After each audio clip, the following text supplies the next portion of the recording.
So I'm going to do a quick review of the Radster Road. This is an amateur review, so forgive my lack of professionalism.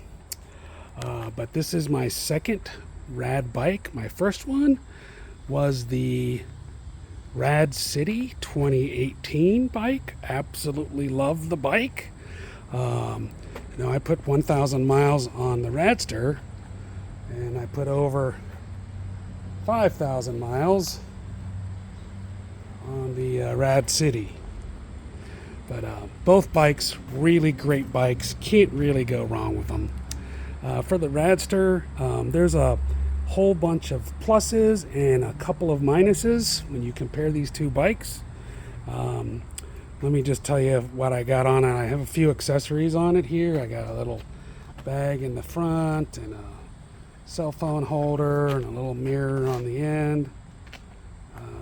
This is a really great accessory here, this lock for the bike. I do a lot of trips back and forth to the store or whatever have you around here in the town, and if I want to just quickly lock the bike, this locks the back wheel, and there's no way anybody's going to roll this bike. And for a little bit more security, I have a chain that I can put into the post on this lock to actually lock it to something to make it even more secure. And I got a little pump there, and I put a drink holder over there in the middle. Everything works out really great. Back here I've got my little bag that has my flat tire fixing tools and tube patches and so on. And I also have, for a longer trip, for actually grocery trips, I have my saddle bags, or panniers I think they're called. Really nice thing there if you're going to go to the store and back. Anyway, really love this bike. One of the things that's a big difference between the Radster Road and the Rad City that I have is the Radster Road has a different way of doing the pedal assist. So with the Radster Road you have a torque sensor, and with the Rad City you have a cadence sensor. And what that means is, for the cadence sensor, is on the front pedals, I don't know if you can see, there's a little disc down there lower. It's got some magnets around it, and it detects when you're starting to pedal, and then puts a set amount of voltage into the motor based on what you have the pedal assist to.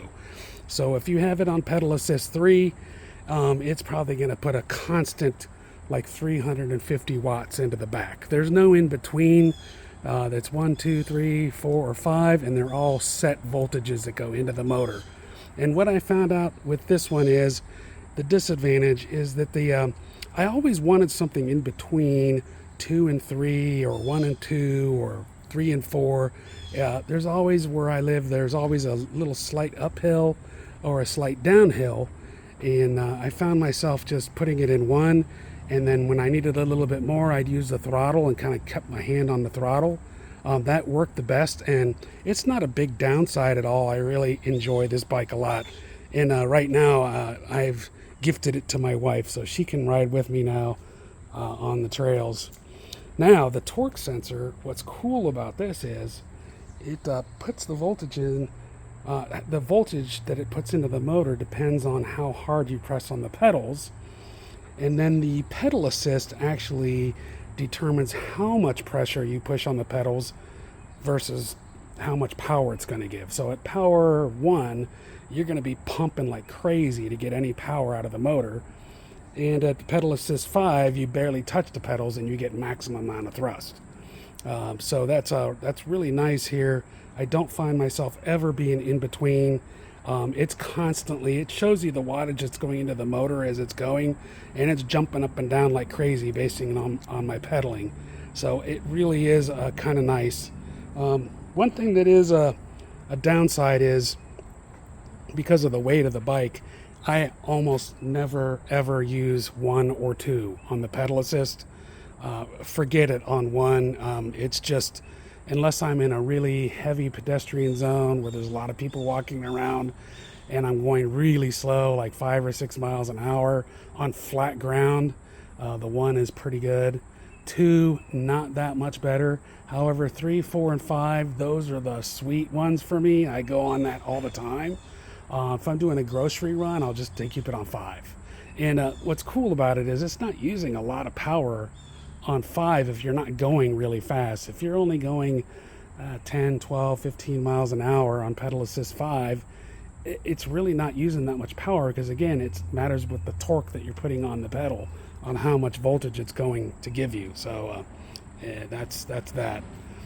And battery power, I find it there's no way I'm going to run out of power before my butt gives out on me. So the most I've gone is 42 miles. And I was very, very liberal with the battery, keeping it on 4 and 5, doing max speed, sometimes going 28. And I still had plenty of power left after 42 miles. And I'm thinking if I just kept it on pedal assist 3 on relatively flat land, I could probably do 70 to 75 miles. So no problem there with the battery. The motor's got a ton of torque. And this is why I chose the Radster over the other e-bikes, mainly is because I'm a kind of a heavier guy, and this extra torque on the motor really gets me up the hills and a quick start from a stop. Love the battery, that it's got the safe technology in the battery. Hopefully that will not cause any fires while it's charging. Haven't had any problems with the Rad City, but you never know. All right, so that's about it. Going into the negative sides of this, the biggest negative I can see, or I've experienced on this bike, is the weight. It weighs a ton. It weighs, I think it's about 20 pounds more than my other bike. And with the accessories on it, you really got to be strong to lift this thing up onto a bike rack. And forget about pedaling without any power at all. There's no way you're going anywhere without any power. It's going to take so much work just to get anywhere on flat land because of the weight. It's just really heavy. That being said, I haven't had any problems lifting it up on the bike rack myself. It just takes a lot of strength. If my wife's around with me, we'll both lift it on, but most of the time I'm lifting it on by myself. So that's about it for the negatives. I don't really see any other problems with it. Once again, you can't go wrong with either of these bikes, and I hope you find this review sort of helpful. All right, so I ended the video and I forgot to mention a couple things. First of all, one of the accessories I didn't mention was I've got the Sun Tour seat post suspension going on right here, and that combined with the really great front shocks on this bike make for an especially smooth ride. And I just wanted to mention that because I do on occasion shared bike paths on the sidewalk where they're shared paths, and even sometimes on really busy streets I'll take the sidewalk just to be safer. And these things take the bumps out of the sidewalk like you're not even on them. It's really nice. Highly recommend that. And another thing I wanted to mention was the front fender. So when I got this bike, the front fender was rubbing, not the tire, but there's these little tiny hair-like rubber things sticking out of the tire. I don't know if you can really see them here, but the bolts that hold on this back part of the fender underneath, those little hair-like things were hitting the bolt, and it made a really funny sound, and it took me forever to figure out where that sound was coming from.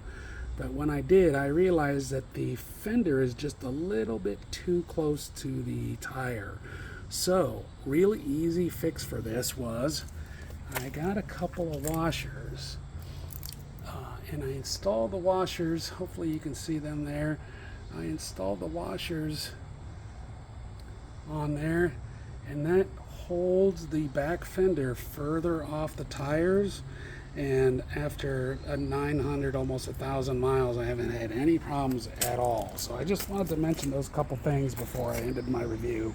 And I wished I had mentioned them before, so there you go.